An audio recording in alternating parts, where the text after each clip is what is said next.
Guys இதுதான் என் கோலம். எங்கள் அம்மா கோலம் இது ஆக்சுவலி. ஃபஸ்ட்டு இன்னொருத்தவங்க வீட்டில் இருக்கிற கோலம். நெக்ஸ்ட்டு வேறு வீட்டில் போய் பார்ப்போம். நீங்கள் பாருங்க, சூப்பராக வரைஞ்சிருக்காங்க. இதெல்லாம் சூப்பராக இருக்கு. நெக்ஸ்ட்டு அந்த வீட்டில் போய் பார்க்கலாம். பாருங்க,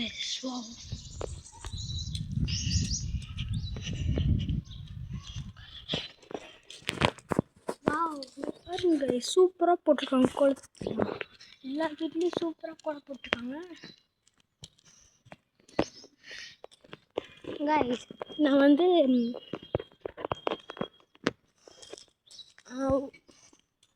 நெக்ஸ்ட்டு பார்ட் 3ல ஒரு நாய்க்குட்டியை காமிக்கிறேன். அந்த நாய்க்குட்டியை வந்து ரொம்ப சூப்பராக இருக்கும். Bye by.